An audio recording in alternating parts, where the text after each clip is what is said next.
அப்போஸ்தலனாகிய யோவான் எழுதின முதலாம் நிருபம் 1ஆம் அதிகாரம்.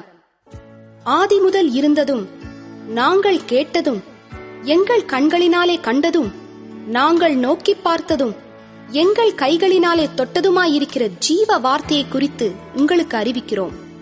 அந்த ஜீவன் வெளிப்பட்டது, பிதாவினிடத்தில் இருந்ததும் எங்களுக்கு வெளிப்பட்டதுமான நித்தியமாயிருக்கிற அந்த ஜீவனை நாங்கள் கண்டு அதை குறித்து சாட்சி கொடுத்து அதை உங்களுக்கு அறிவிக்கிறோம். நீங்களும் எங்களோட ஐக்கியமுள்ளவர்களாகும்படி நாங்கள் கண்டும் கேட்டும் இருக்கிறதை உங்களுக்கும் அறிவிக்கிறோம்.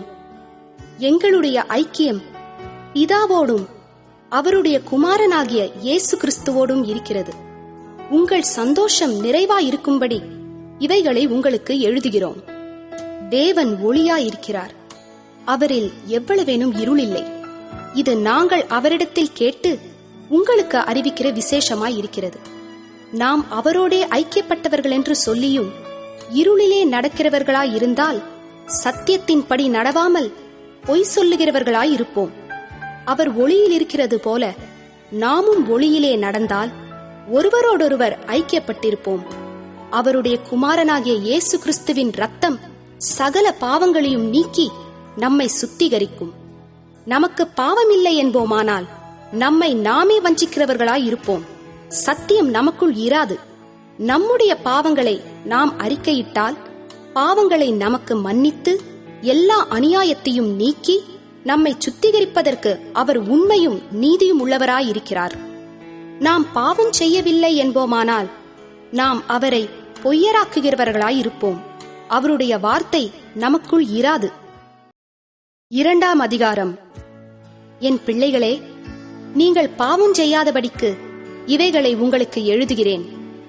ஒருவன் பாவம் செய்வானானால் நீதிபரராயிருக்கிற இயேசு கிறிஸ்து நமக்காக பிதாவினிடத்தில் பரிந்து பேசுகிறவராயிருக்கிறார். நம்முடைய பாவங்களை நிவிர்த்தி செய்கிற கிருபாதார பலி அவரே. நம்முடைய பாவங்களை மாத்திரம் அல்ல, சர்வலோகத்தின் பாவங்களையும் நிவிர்த்தி செய்கிற பலியாயிருக்கிறார். அவருடைய கற்பனைகளை நாம் கைக்கொள்ளுகிறவர்களானால் அவரை அறிந்திருக்கிறோம் என்பதை அதனால் அறிவோம். அவரை அறிந்திருக்கிறேன் என்று சொல்லியும் அவருடைய கற்பனைகளை கைக்கொள்ளாதவன் பொய்யனாயிருக்கிறான், அவனுக்குள் சத்தியமில்லை. அவருடைய வசனத்தை கைக்கொள்ளுகிறவனிடத்தில் தேவ அன்பு மெய்யாக பூரணப்பட்டிருக்கும். நாம் அவருக்குள் இருக்கிறோம் என்பதை அதனாலே அறிந்திருக்கிறோம். அவருக்குள் நிலைத்திருக்கிறேன் என்று சொல்லுகிறவன் அவர் நடந்தபடியே தானும் நடக்க வேண்டும். சகோதரரே, நான் உங்களுக்கு புதிய கற்பனையே அல்ல, ஆதி முதல் நீங்கள் பெற்றிருக்கிற பழைய கற்பனையையே எழுதுகிறேன். அந்த பழைய கற்பனை நீங்கள் ஆதி முதல் கேட்டிருக்கிற வசனம்தானே. மேலும் நான் புதிய கற்பனையையும் உங்களுக்கு எழுதுகிறேன். இது அவருக்குள்ளும் உங்களுக்குள்ளும் மெய்யாயிருக்கிறது. ஏனென்றால் இருள் நீங்கி போகிறது, மெய்யான ஒளி இப்பொழுது பிரகாசிக்கிறது. ஒளியிலே இருக்கிறேன் என்று சொல்லியும் தன் சகோதரனை பகைக்கிறவன் இதுவரைக்கும் இருளிலே இருக்கிறான். தன் சகோதரனிடத்தில் அன்பு கூறுகிறவன் ஒளியிலே நிலை கொண்டிருக்கிறான், அவனிடத்தில் இடறல் ஒன்றுமில்லை. தன் சகோதரனை பகைக்கிறவன் இருளிலே இருந்து இருளிலே நடக்கிறான். இருளானது அவன் கண்களை குருடாக்கினபடியால் தான் போகும் இடம் இன்னதென்று அறியாதிருக்கிறான். பிள்ளைகளே, அவருடைய நாமத்தின் நிமித்தம் உங்கள் பாவங்கள் மன்னிக்கப்பட்டிருக்கிறதினால் உங்களுக்கு எழுதுகிறேன். பிதாக்களே, ஆதிமுதல் இருக்கிறவரை நீங்கள் அறிந்திருக்கிறதினால் உங்களுக்கு எழுதுகிறேன்.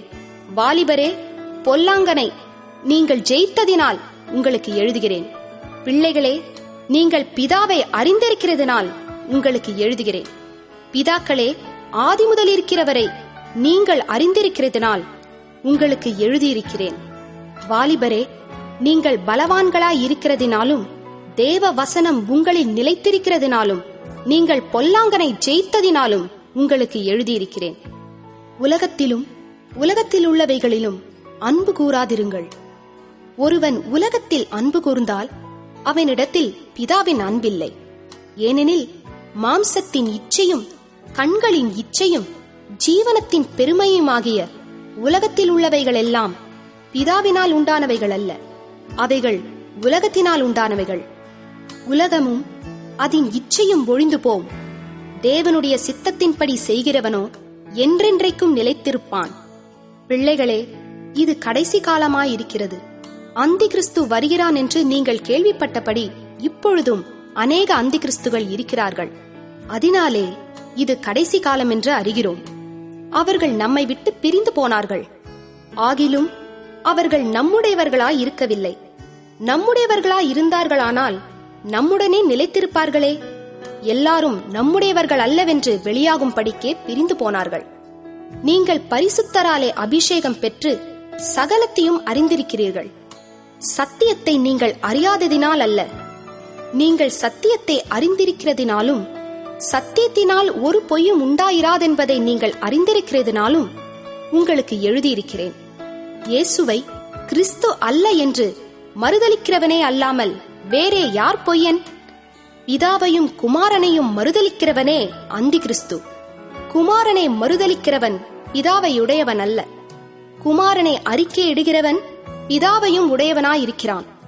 ஆகையால் ஆதிமுதல் நீங்கள் கேள்விப்பட்டது உங்களில் நிலைத்திருக்க கடவது. ஆதிமுதல் நீங்கள் கேள்விப்பட்டது உங்களில் நிலைத்திருந்தால் நீங்களும் குமாரனிலும் பிதாவிலும் நிலைத்திருப்பீர்கள். நித்திய ஜீவனை அளிப்பேன் என்பதே அவர் நமக்குச் செய்த வாக்குத்தத்தம். உங்களை வஞ்சிக்கிறவர்களை குறித்து இவைகளை உங்களுக்கு எழுதியிருக்கிறேன். நீங்கள் அவராலே பெற்ற அபிஷேகம் உங்களில் நிலைத்திருக்கிறது. ஒருவரும் உங்களுக்கு போதிக்க வேண்டுவதில்லை. அந்த அபிஷேகம் சகலத்தையும் குறித்து உங்களுக்கு போதிக்கிறது. அது சத்தியமாயிருக்கிறது, பொய்யல்ல. அது உங்களுக்கு போதித்தபடியே அவரில் நிலைத்திருப்பீர்களாக. இப்படி இருக்க பிள்ளைகளே, அவர் வெளிப்படும்போது நாம் அவர் வருகையில் அவருக்கு முன்பாக வெட்கப்பட்டு போகாமல் தைரியமுள்ளவர்களாய் இருக்கும்படிக்கு அவரில் நிலைத்திருங்கள். அவர் நீதியுள்ளவராய் இருக்கிறார் என்று உங்களுக்கு தெரிந்திருப்பதினால் நீதியை செய்கிறவனெவனும் அவரில் பிறந்தவன் என்று அறிந்திருக்கிறீர்கள். 3ஆம் அதிகாரம். நாம் தேவனுடைய பிள்ளைகள் என்று அழைக்கப்படுவதினாலே பிதாவானவர் நமக்கு பாராட்டின அன்பு எவ்வளவு பெரிதென்று பாருங்கள். உலகம் அவரை அறியாதபடியினாலே நம்மையும் அறியவில்லை. பிரியமானவர்களே, இப்பொழுது தேவனுடைய பிள்ளைகளாய் இருக்கிறோம். இனி எவ்விதமாயிருப்போம் என்று இன்னும் வெளிப்படவில்லை. ஆகிலும் அவர் வெளிப்படும்போது அவர் இருக்கிற வண்ணமாகவே நாம் அவரை தரிசிப்பதினால் அவருக்கு ஒப்பாயிருப்போம் என்று அறிந்திருக்கிறோம். அவர் மேல் இப்படிப்பட்ட நம்பிக்கை வைத்திருக்கிறவனவனும் அவர் சுத்தமுள்ளவராயிருக்கிறது போல தன்னையும் சுத்திகரித்துக் கொள்ளுகிறான். பாவம் செய்கிற எவனும் நியாயப்பிரமாணத்தை மீறுகிறான். நியாயப்பிரமாணத்தை மீறுகிறதே பாவம். அவர் நம்முடைய பாவங்களை சுமந்து தீர்க்க வெளிப்பட்டார் என்று அறிவீர்கள். அவரிடத்தில் பாவமில்லை. அவரில் நிலைத்திருக்கிற எவனும் பாவம் செய்கிறதில்லை. பாவம் செய்கிற எவனும் அவரை காணவும் இல்லை, அவரை அறியவும் இல்லை. பிள்ளைகளே, நீங்கள் ஒருவராலும் வஞ்சிக்கப்படாதிருங்கள். நீதியை செய்கிறவன் அவர் நீதியுள்ளவராய் இருக்கிறது போல தானும் நீதியுள்ளவனாய் இருக்கிறான். பாவம் செய்கிறவன் பிசாசினால் உண்டாயிருக்கிறான். ஏனெனில் பிசாசானவன் ஆதி முதல் பாவம் செய்கிறான். பிசாசினுடைய கிரியைகளை அழிக்கும்படிக்கே தேவனுடைய குமாரன் வெளிப்பட்டார். தேவனால் பிறந்த எவனும் பாவம் செய்யான். ஏனெனில் அவருடைய வித்து அவனுக்குள் தரித்திருக்கிறது. அவன் தேவனால் பிறந்தபடியினால் பாவம் செய்ய மாட்டான். இதனாலே தேவனுடைய பிள்ளைகள் இன்னாரென்றும் பிசாசின் பிள்ளைகள் இன்னாரென்றும் வெளிப்படும். நீதியை செய்யாமலும் தன் சகோதரனில் அன்பு கூறாமலும் இருக்கிற எவனும் தேவனால் உண்டானவன் அல்ல. நாம் ஒருவரில் ஒருவர் அன்பு கூற வேண்டும் என்பதே நீங்கள் ஆதிமுதல் கேள்விப்பட்ட விசேஷமாய் இருக்கிறது. பொல்லாங்கனால் உண்டாயிருந்து தன் சகோதரனை கொலை செய்த காயினை போல் இருக்க வேண்டாம். அவன் எது நிமித்தம் அவனை கொலை செய்தான்? தன் கிரியைகள் பொல்லாதவைகளும் தன் சகோதரனுடைய கிரியைகள் நீதி உள்ளவைகளுமாய் இருந்தது நிமித்தந்தானே. என் சகோதரரே, உலகம் உங்களை பகைத்தால் ஆச்சரியப்படாதிருங்கள். நாம் சகோதரரிடத்தில் அன்பு கூறுகிறபடியால் மரணத்தை விட்டு நீங்கி ஜீவனுக்குட்பட்டிருக்கிறோம் என்று அறிந்திருக்கிறோம். சகோதரனிடத்தில் அன்பு கூறாதவன் மரணத்திலே நிலை கொண்டிருக்கிறான். தன் சகோதரனை பகைக்கிற எவனும் மனுஷ கொலைபாதகனாயிருக்கிறான். மனுஷ கொலைபாதகன் எவனோ அவனுக்குள் நித்திய ஜீவன் நிலைத்திராது என்று அறிவீர்கள். அவர் தம்முடைய ஜீவனை நமக்காக கொடுத்ததினாலே அன்பு இன்னதென்று அறிந்திருக்கிறோம். நாமும் சகோதரருக்காக ஜீவனை கொடுக்க கடனாளிகளாயிருக்கிறோம். ஒருவன் இவ்வுலக ஆஸ்தி உடையவனாயிருந்து தன் சகோதரனுக்கு குறைச்சல் உண்டென்று கண்டு தன் இருதயத்தை அவனுக்கு அடைத்துக் கொண்டால் அவனுக்குள் தேவ அன்பு நிலை கொள்ளுகிறதெப்படி? என் பிள்ளைகளே, வசனத்தினாலும் நாவினாலும் அல்ல, கிரியையினாலும் உண்மையினாலும் அன்பு கூறக் கடவோம். இதனாலே நாம் நம்மை சத்தியத்திற்குரியவர்கள் என்று அறிந்து நம்முடைய இருதயத்தை அவருக்கு முன்பாக நிச்சயப்படுத்திக் கொள்ளலாம். நம்முடைய இருதயமே நம்மை குற்றவாளிகளாக தீர்க்குமானால் தேவன் நம்முடைய இருதயத்திலும் பெரியவராயிருந்து சகலத்தையும் அறிந்திருக்கிறார். பிரியமானவர்களே, நம்முடைய இருதயம் நம்மை குற்றவாளிகள் என்று தீர்க்காதிருந்தால் நாம் தேவனிடத்தில் தைரியம் கொண்டிருந்து அவருடைய கற்பனைகளை நாம் கைக்கொண்டு அவருக்கு முன்பாக பிரியமானவைகளை செய்கிறபடியினால் நாம் வேண்டிக் கொள்ளுகிறது எதுவோ அதை அவராலே பெற்றுக் கொள்ளுகிறோம். நாம் அவருடைய குமாரனாகிய இயேசு கிறிஸ்துவின் நாமத்தின் மேல் விசுவாசமாயிருந்து அவர் நமக்கு கட்டளையிட்டபடி ஒருவரில் ஒருவர் அன்பாய் இருக்க வேண்டும் என்பதே அவருடைய கற்பனையாயிருக்கிறது. அவருடைய கட்டளைகளை கைக்கொள்ளுகிறவன் அவரில் நிலைத்திருக்கிறான், அவரும் அவனில் நிலைத்திருக்கிறார். அவர் நம்மில் நிலைத்திருக்கிறதை அவர் நமக்கு தந்தருளின ஆவியினாலே அறிந்திருக்கிறோம். 4ஆம் அதிகாரம். பிரியமானவர்களே, உலகத்தில் அநேகம் கள்ளத் தீர்க்கதரிசிகள் தோன்றியிருப்பதினால் நீங்கள் எல்லா ஆவிகளையும் நம்பாமல் அந்த ஆவிகள் தேவனால் உண்டானவைகளோ என்று சோதித்தறியுங்கள். தேவ ஆவியை நீங்கள் எதினாலே அறியலாம் என்றால், மாம்சத்தில் வந்த இயேசு கிறிஸ்துவை அறிக்கை பண்ணுகிற எந்த ஆவியும் தேவனால் உண்டாயிருக்கிறது. மாம்சத்தில் வந்த இயேசு கிறிஸ்துவை அறிக்கை பண்ணாத எந்த ஆவியும் தேவனால் உண்டானதல்ல. வருமென்று நீங்கள் கேள்விப்பட்ட அந்தி கிறிஸ்துவினுடைய ஆவி அதுவே. அது இப்பொழுதும் உலகத்தில் இருக்கிறது. பிள்ளைகளே, நீங்கள் தேவனால் உண்டாயிருந்து அவர்களை ஜெயித்தீர்கள். ஏனெனில் உலகத்தில் இருக்கிறவனிலும் உங்களில் இருக்கிறவர் பெரியவர். அவர்கள் உலகத்துக்குரியவர்கள், ஆகையால் உலகத்துக்குரியவைகளை பேசுகிறார்கள். உலகமும் அவர்களுக்கு செவி கொடுக்கும். நாங்கள் தேவனால் உண்டானவர்கள். தேவனை அறிந்தவன் எங்களுக்கு செவி கொடுக்கிறான். தேவனால் உண்டாயிராதவன் எங்களுக்கு செவி கொடுக்கிறதில்லை. இதனாலே சத்திய ஆவி இன்னதென்றும் வஞ்சக ஆவி இன்னதென்றும் அறிந்திருக்கிறோம். பிரியமானவர்களே, ஒருவரில் ஒருவர் அன்பாய் இருக்க கடவோம். ஏனெனில் அன்பு தேவனால் உண்டாயிருக்கிறது. அன்புள்ள எவனும் தேவனால் பிறந்து அவரை அறிந்திருக்கிறான். அன்பில்லாதவன் தேவனை அறியான். தேவன் அன்பாகவே இருக்கிறார். தம்முடைய ஒரே பேரான குமாரனாலே நாம் பிழைக்கும்படிக்கு தேவன் அவரை இவ்வுலகத்திலே அனுப்பினதினால் தேவன் நம்மேல் வைத்த அன்பு வெளிப்பட்டது. நாம் தேவனிடத்தில் அன்பு கூர்ந்ததினால் அல்ல, அவர் நம்மிடத்தில் அன்பு கூர்ந்து நம்முடைய பாவங்களை நிவிர்த்தி செய்கிற கிருபாதார பலியாக தம்முடைய குமாரனை அனுப்பினதினாலே அன்பு உண்டாயிருக்கிறது.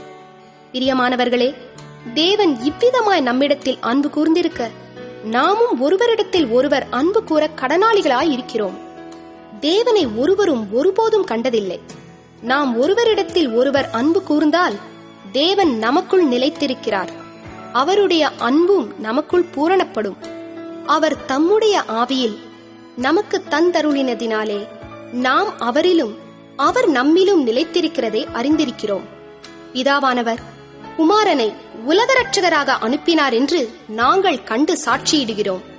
இயேசுவானவர் தேவனுடைய குமாரன் என்று அறிக்கை பண்ணுகிறவன் எவனோ அவனில் தேவன் நிலைத்திருக்கிறார், அவனும் தேவனில் நிலைத்திருக்கிறான். தேவன் நம்மேல் வைத்திருக்கிற அன்பை நாம் அறிந்து விசுவாசித்திருக்கிறோம். தேவன் அன்பாகவே இருக்கிறார். அன்பில் நிலைத்திருக்கிறவன் தேவனில் நிலைத்திருக்கிறான், தேவனும் அவனில் நிலைத்திருக்கிறார். நியாயத்தீர்ப்பு நாளிலே நமக்கு தைரியம் உண்டாயிருக்கத்தக்கதாக அன்பு நம்மிடத்தில் பூரணப்படுகிறது.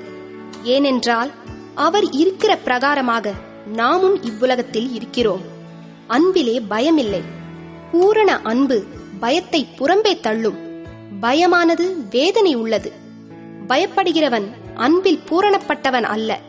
அவர் முந்தி நம்மிடத்தில் அன்பு கூர்ந்தபடியால் நாமும் அவரிடத்தில் அன்பு கூறுகிறோம்.